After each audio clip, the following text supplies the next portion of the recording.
Hey guys, welcome to another video, and today this is going to be a big one. This is going to be the best settings currently Modern Warfare 2 beta.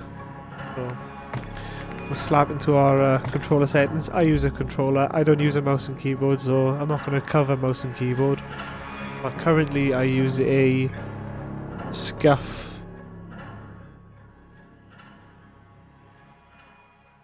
Currently I use a SCUF Reflex FPS controller. So I do have the bottom paddles. So I just stick for the preset button layout of default. What I would recommend if you have a regular controller is going for either tactical and going for stick and move. Basically replaces X with the analog stick. And this is really useful because you don't have to take your thumb off the stick. And that'll fuck you about. That's definitely, you know, I'm pretty sure that the crouching isn't that good. I've done a couple of drop shots and it's okay, but I really prefer bunny hopping than drop shotting. I feel like the whole mechanism with the crouching is a bit slow. Especially with the sliding. Jesus. Flipped. This is a must. You need to have flipped. If you have a standard controller, you need flipped. My controller have mouse click triggers, but it's still nice to have flipped on there anyway. It's kind of more of a personal preference if you have mouse click triggers and mouse click bumpers as well. But if you have a bog standard PS5 controller, Xbox controller, if you stick it to, if you flip them, there's a lot less distance to press the button down. Because when you have to press the trigger down, you're talking a couple of seconds until until the button clicks down properly. So there's also another way you can go about this, and I will get into it just below. Stick layout, yeah, default, that's how I like it. Controller vibration, turn it off, please turn it off. It will completely distract you from the game. I know you want to feel immersed, but it ain't worth it. What I like to do is I like to go from between a 6 or an 8 sensitivity. I like to use 7 sometimes, but if you're going to go with a higher sensitivity, make sure that your ADS sensitivity multiplier is lowered. I go for 0.85 personally. It's just personal preference, but between 0.8 and 0.9 is where you want to keep it. Now there's a sensitivity multiplier for third person. And for these ones, I just keep it the same because we haven't really seen any air vehicle combat yet or ground vehicles. I haven't played Ground War yet, so I'll get into them at a later date probably. But I kind of keep them the same. Vertical aim axis, I've kept that as standard at the moment. Aim down sight behavior. Put it as hold, it'll confuse you if you're going to toggle every time, because you need to toggle to... You need to press aim to aim down the sights, and then you need to press it again to get out of the sights, so don't mess about with that, just keep it on hold. Bar equipment behaviour, I always keep it on hold.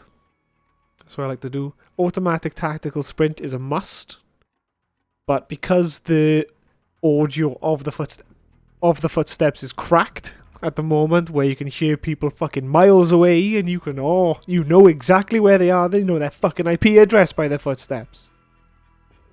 Cutting the rant short, get the automatic tactical sprint, because speed over them being able to hear you is much better, because you want to be faster than them. You want to run up to them and then you want to kind of quiet it down a bit, you know, go crouch or something, move a bit slowly, as footsteps can fuck you in this game, but being slow will fuck you worse.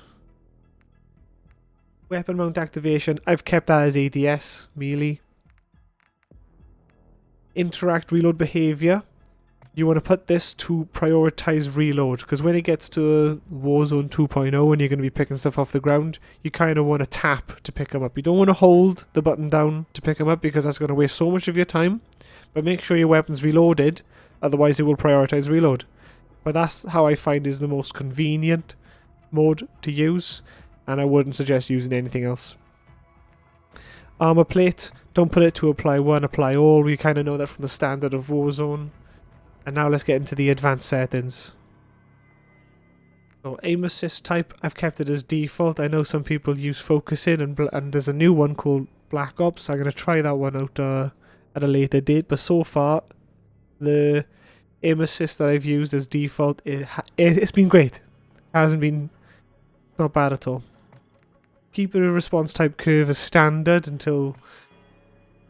I'd say you can mess about with it, but standard seems to work best for me as well.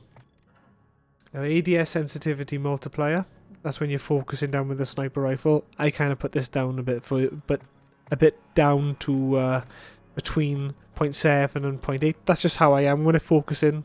On the sniper, you typically don't want to move at all, you know?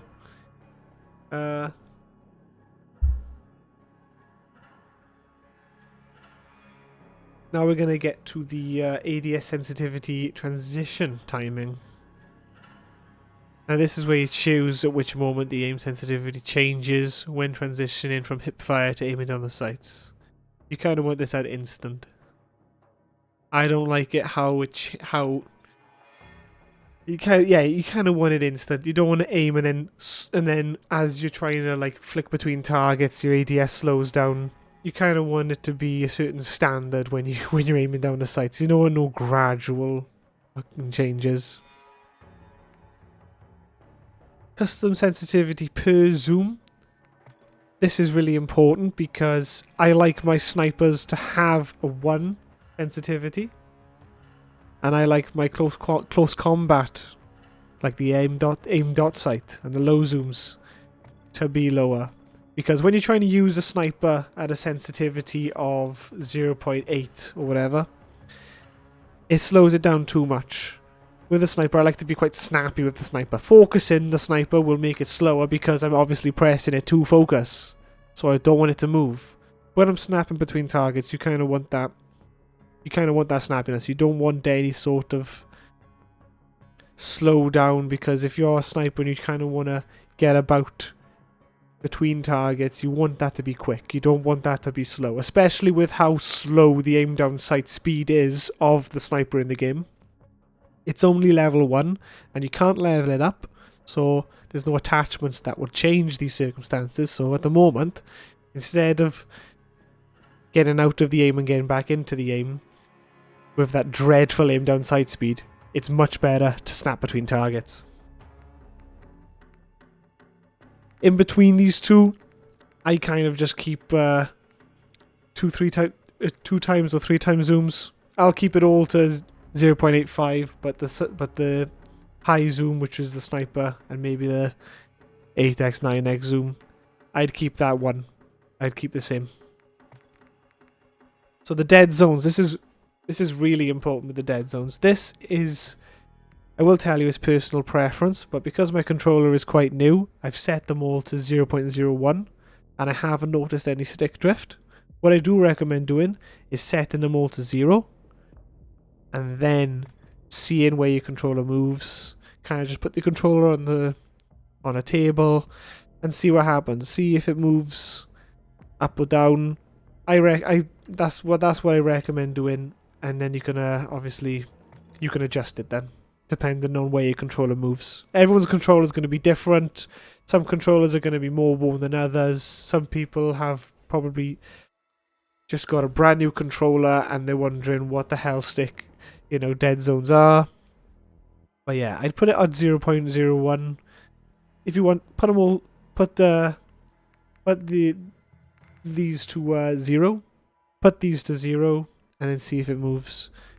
And what's brand new is the triggers have their own dead zones. So like I was talking about with the mouse click triggers that I have on the SCUF controller, you can set it so the dead zone is quite low, so you don't have to press the controller as far down for the action to happen, for you to shoot, for you to aim or whatever. So I'd keep that to 0.01 as well. Keep the maxes the way they are. There's no worth messing about with that. But yeah, those are the dead zones. Tactical sprint behavior, keep it as toggle. Auto move forward, I have that off because you really don't want that on. Auto sprint is fine, but auto moving, yeah, you don't want that.